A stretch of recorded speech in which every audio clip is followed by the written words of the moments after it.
رمضان رمضان رمضان رمضان مرحبا۔ نمبر 3 پر ہوا کیا تھا کہ جب روزوں کا حکم دیا گیا تو چونکہ مثال آپ نے رکھی تھی یہود کی کہ یہود جو ہے عاشورہ کا روزہ رکھتے ہیں تو ہم بھی کیوں نہ رکھیں، مسلمانوں تم بھی رکھو۔ اس سے گمان یہ کیا گیا کہ جو احکام یہود کی شریعت میں ہے روزے کے، شاید وہی ہماری شریعت میں بھی ہے۔ اب آئیے تیسری بات، روزے کا اصل حاصل کیا ہے۔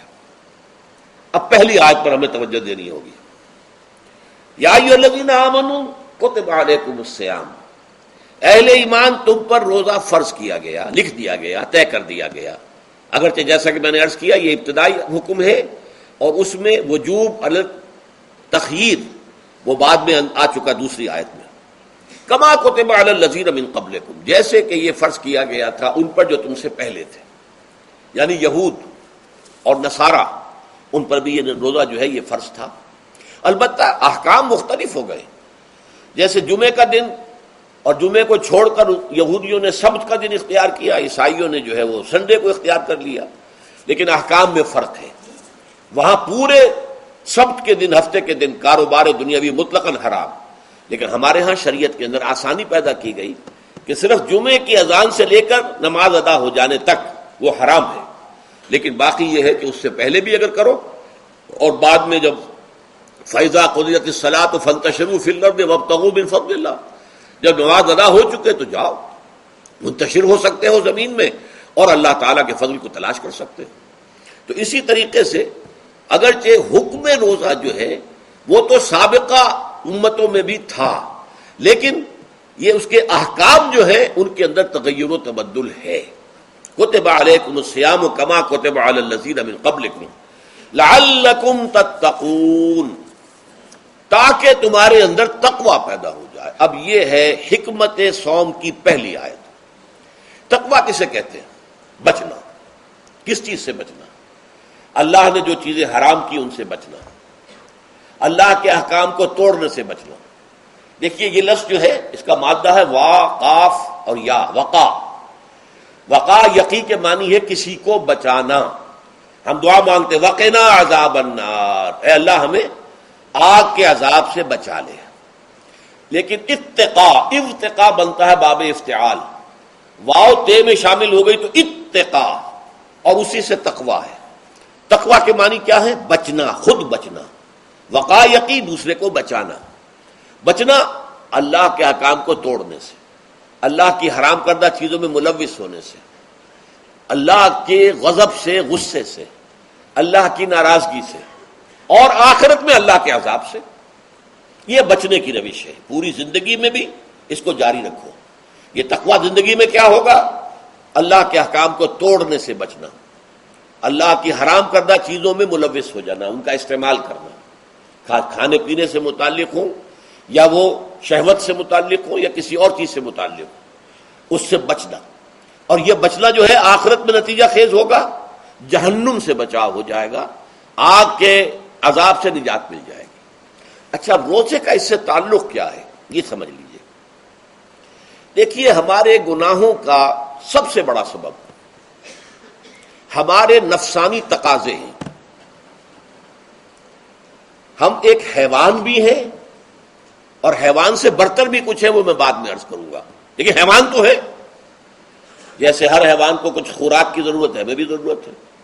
ہر حیوان کو بقائے نسل کا معاملہ جنسی ہے، وہ ہمارا بھی ہے۔ ہر حیوان کو کوئی نہ کوئی سر چھپانے کی جگہ چاہیے، کوئی گھونسلہ ہو، کوئی کھو ہو، کوئی بل ہو، کچھ بھی ہو، کچھ تو چاہیے آخر۔ اسی طریقے سے ہمارے سارے تقاضے ہیں۔ حیوانات کو بھی آرام چاہیے، ہمیں بھی آرام چاہیے۔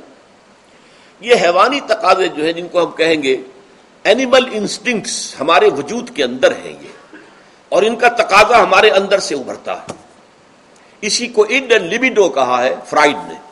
جدید نفسیات کا بابا آدم جو ہے وہ فرائڈ ہے، اس نے اسے اڈ اور لب سے تعبیر کیا ہے، اس سے اوپر سیلف کو لایا ہے، اور اس کے بعد جو ہے وہ سپر ایگو ہے۔ تو یہ 3 درجے اس نے متعین کیے ہیں، اور میں اس کی دقت نظر، ایکیوٹی آف آبزرویشن کا بہت قائل ہوں، اگرچہ نظریات کا جو نتیجہ اس نے نکالا ہے وہ غلط ہے، لیکن ایکویٹی آف آبزرویشن کا قائل ہوں کہ اس نے انسانی شخصیت کے 3 لیولز کو آئیڈینٹیفائی کیا ہے۔ یہی 3 لیولز ہمارے ہاں ہیں، نفس، قلب، روح، یہ 3 لیولز ہیں۔ اس نے کہا اڈ اینڈ لیبیڈو، یہ لوئسٹ ہے، پھر ایگو، سیلف، پھر سپر ایگو، 3 لیول وہ بھی مانتا، اگرچہ ان کی تعبیر اس نے غلط کی ہے، لیکن جہاں تک اڈ اور لیبیڈو کی تعبیر ہے وہ صحیح ہے، وہ حیوانی تقاضے ہیں۔ اچھا، ان حیوانی تقاضوں کے بارے میں یہ بات بالکل واضح رہنی چاہیے کہ یہ اندھے بہرے ہیں، انہیں صرف اپنی گریٹیفیکیشن، اپنے تسکین سے جو ہے ساری بحث ہے، اس سے کوئی غرض نہیں کہ حلال ذریعے سے ہو حرام ذریعے سے ہو۔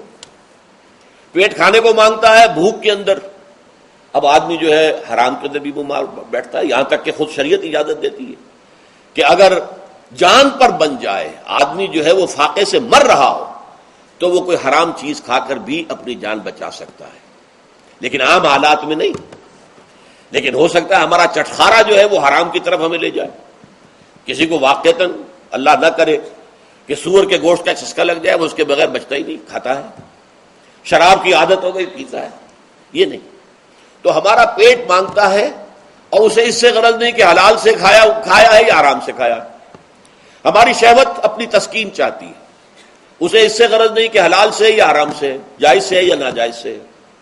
اسی طریقے سے ہمارے تمام تقاضے جو حیوانی ہیں، ایک تو یہ کہ بہت زوردار ہیں، اور چونکہ وہ اندھے بہرے ہیں لہذا جو قرآن میں کہا گیا ان النفس لامارۃ بالسوء، یہ نفس تو بدی کا حکم دیتا ہی ہے، یہ گویا کہ اس کے اندر رجحان جو ہے انہیرنٹ ہے کہ وہ بدی کی طرف انسان کو ترغیب دلاتا ہے، چاہے وہ اپنی ضروریات سے متعلق ہو، چاہے چٹخاروں سے متعلق ہو، چاہے جو بھی لذت اسے درکار ہے اس سے متعلق ہو، چاہے وہ جنسی لذت ہے اور چاہے وہ طعام کی، یعنی جسے ہم کہتے ہیں کہ انسان جو ہے وہ اپنے پیٹ اور فرج کا غلام بن کر رہ جائے، اس لیے کہ جو تقاضا بھی آیا ہے اس کو وہ پورا کر رہا ہے۔ یہ جو کیفیت انسان کی ہے، اس کے لیے ایک مشق جو ہے وہ روزہ فراہم کرتا ہے۔ روزے کے آپ نے 12، 13، 14 گھنٹے کا بھی روزہ ہوتا ہے، بعض جگہوں پر 16، 17 گھنٹے کا روزہ ہوتا ہے۔ اس عرصے میں آپ اپنے نفس کو حلال چیزوں سے بھی روکے رکھتے ہیں۔ اس منہ زور گھوڑے کو جو ہے آپ اس کی لگام کس کر رکھتے ہیں کہ حلال بھی نہیں کھانے دے رہے، بھوک لگی ہوئی یا کھانا بہترین موجود ہے، نہیں کھا سکتے، اللہ کا حکم نہیں ہے، اللہ کی اجازت نہیں۔ شدید پیاس ہے، بہترین مشروبات فریج میں رکھی ہوئی ہے، نہیں کھا سکتے، نہیں پی سکتے، جائز نہیں ہے، حالانکہ حلال ہے، حرام نہیں ہے۔ بیوی موجود ہے، یا جیسے کہ لونڈیوں کا معاملہ ہوتا تھا، لونڈی موجود ہے، لیکن نہیں، آپ اپنی شہوت جو ہے وہ اس سے پوری نہیں کر سکتے۔ یہ پابندیاں نفس کے اوپر لگانا، یہ ایک مشق ہے، یہ ایک ریاضت ہے۔ اس ریاضت کا حاصل یہ ہونا چاہیے کہ انسان بقیہ 11 مہینوں میں اپنے آپ کو حرام سے تو بچائے نا۔ یہاں وہ حلال سے رکا ہوا ہے اللہ کے حکم سے، کہ حلال چیز بھی نہیں کھا رہا، دن بھر نہیں پی رہا، دن بھر نہیں اپنی کوئی شہوت پوری کر رہا، دن بھر حلال ذرائع سے بھی، تو اس سے اس کے اندر یہ ایک، اس کو ہم کہیں گے سیلف کنٹرول پیدا ہو جائے، اپنے نفس کو قابو میں کر لے۔ یہ گویا کہ اس کا سب سے پہلا، اس روزے کی ریاضت، روزے کی مشق کے حوالے سے یہ اس کی حکمت ہوئی کہ اس سے کے ذریعے سے انسان میں سیلف کنٹرول پیدا ہو رہا ہے، ضبط نفس۔ یہاں پہ تھوڑی سی میں وضاحت کر دوں، رہبانیت کے اندر آپ کو معلوم ہے کہ سیلف اینیہیلیشن، انگریزی الفاظ جو ہیں وہ زیادہ بعض لوگوں کے لیے واضح ہوں گے، نفس کشی، نفس کو کچل دینا، ختم کر دینا، مار دینا، یہ رہبانیت میں ہوتا ہے، اسلام میں نہیں۔ اسلام کا نظام بڑا متوازن ہے۔ ان لنفسک علیک حقا وان لزوجک علیک حقا وان لزورک علیک حقا، حضور نے فرمایا دیکھو تمہارے نفس کا بھی تم پر حق ہے، اسے مناسب حد تک آرام دینا بھی تمہارے ذمے ہے، اسے غذا بہم پہنچانا بھی تمہارے ذمے ہے، فرق صرف کیا ہے، حلال سے ہو حرام سے نہ ہو، اس کی شہوت کو پورا کرنا بھی تمہارے ذمے ہے، فرق صرف کیا ہے، جائز راستے سے ہو حرام سے نہ ہو۔ اس کا نام ضبط نفس ہے، سیلف اینیہیلیشن، نفس کو کچل دینا۔ یہ جو تپسیاں جو ہیں ہندو سادھو کرتے رہے ہیں، اور جو سب سے زیادہ معاملہ جو ہے وہ جو راہب ہوتے تھے حضرت مسیح علیہ السلام کے پیروکاروں میں، انہوں نے تاریخ کے اندر جو مثالیں دی ہیں اس کا جو ہے اندازہ کرنا مشکل ہو جاتا ہے کہ کس درجے وہ لوگ اپنے نفس کو کچل دیتے تھے، جس کا قرآن مجید میں سورہ حدید میں ذکر بھی ہے۔ اکثر لوگ تو پابندی نہیں کر سکتے تھے، اپنے اوپر پابندیاں لگانے کے بعد غلط راستوں پر بھی چل پڑتے تھے، لیکن جو لوگ ان پابندیوں کو نبھاتے تھے وہ کس انتہا تک جاتے تھے۔ کبھی آپ جو ہے ہسٹری آف کرسچن مناسٹسزم پر جو تاریخ کی کتابیں لکھی گئی ان کو پڑھیں تو اندازہ ہوگا۔ مولانا مودودی نے تفہیم القرآن میں اس کا کچھ حوالے دیے ہیں، واقعہ یہ کہ رونگٹے کھڑے ہو جاتے ہیں انسان پر کہ اس درجے میں انہوں نے اپنے نفس کو کچلا تھا۔ ہمارے صوفیہ کے ہاں بھی بعض ایسی روایات صحیح ہیں یا غلط ہے بیان کی جاتی ہیں، لیکن اسلام کا اصل معاملہ کیا ہے؟ توازن، اعتدال۔ تمہارے نفس کا بھی تم پر حق ہے، ان لنفسک علیک حقا، تمہاری بیوی کا بھی تم پر حق ہے، وَإِنَّ لِزَوْجِكَ عَلَيْكَ حَقًّا، اور تمہارا جو بھی کوئی ملاقاتی آئے، کوئی دوست ہے، اس کا بھی زورک علیک حق ہو، زیارت کرنے کے لیے کوئی آیا اس کا بھی حق ہے، ان کے حقوق ادا کرو۔ حضرت عبداللہ ابن عمرو بن العاص رضی اللہ تعالی عنہما صحابہ کرام میں اس اعتبار سے بہت ممیز تھے کہ ان پر عبادت جو ہے، عبادت گزاری کا اتنا غلبہ ہو گیا تھا، ہر روز روزہ رکھتے تھے اور رات کو پوری رات کھڑے رہتے تھے۔ حضور کو اطلاع دی گئی، حضور نے طلب کیا فوراً، آپ نے فرمایا یا عبداللہ الم نخبر، کیا ہمیں یہ خبر نہیں دی گئی انک تصوم الدہر وتقوم اللیل، کہ تو ہمیشہ رات کو کھڑا رہتا ہے نماز میں اور ہر روز روزہ رکھتا ہے۔ اب ظاہر بات ہے حضور کے حضور میں جھوٹ کیسے بولتے، ویسے بھی جھوٹ بولنے کا سوال نہیں صحابہ کے لیے، تو عرض کیا بلا یا رسول اللہ ایسی ہے تو صحیح ہے۔ فرمایا لا تفعل، ہرگز ایسا مت کرو، فإن لنفسك عليك حقا وإن لزوجك عليك حقا وإن لزورك عليك حقا، تمہارے نفس کا بھی تم پر حق ہے، روزہ رکھو بھی اور افطار بھی کرو۔ بہترین روزہ جو ہے وہ حضرت داؤد علیہ السلام کا تھا، ایک دن روزہ رکھتے تھے ایک دن افطار کرتے تھے، لیکن یہ ہے کہ آپ ہفتے میں 2 دن روزے حضور کے ہیں، سوموار کو اور جمعرات کو، مہینے میں 3 روزے یہ ہیں، اس میں گویا کہ سنت پر عمل بھی ہو جائے گا، لیکن یہ کہ ہمیشہ روزہ رکھنا، بلکہ یہاں تک کہا گیا ما ساما من سامت دہر، جو ہمیشہ روزہ رکھتا ہے اس نے کوئی روزہ رکھا ہی نہیں۔ کیا مطلب؟ یہ تو اس نے اپنی ہیبٹس بدل لی ہیں، ہیبٹس ہو گئی ہیں یہ کہ سارا دن بھر نہیں کھانا، صبح کھانا شام کو کھانا، بس یہ تو اس نے اپنی ہیبٹ بدل لی ہے، روزہ ہیبٹ بن گیا اس کا۔ ما ساما من سامت دہر، جس نے ہمیشہ روزہ رکھا اس نے کوئی روزہ رکھا ہی نہیں، اس لیے کہ روزہ تو در حقیقت اس شخص پر شاخ گزرتا ہے جس کو عادت ہے دن میں کھانا کھانے کی، اس کو دن کے اندر 3 کھانے کھانے کی عادت ہے، تبھی تو وہ شاخ گزرے گا۔ اگر وہ عادت ہی آپ نے بدل لی ہے تو ظاہر بات ہے کہ پھر روزے کی جو برکت ہے وہ تو ظاہر نہیں ہوگی۔ تو بہرحال اس اعتبار سے غور کیجئے کہ یہ پہلا حکم جو ہے روزے کا، لعلکم تتقون، تاکہ تمہارے اندر تقوی پیدا ہو جائے، اپنے نفس پر کنٹرول پیدا ہو جائے۔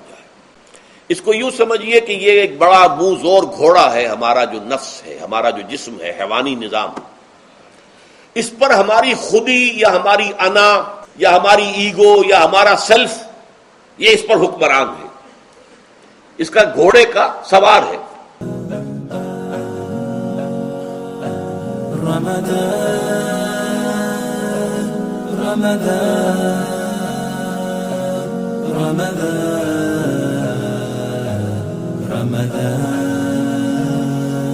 مرحبا يا رمضان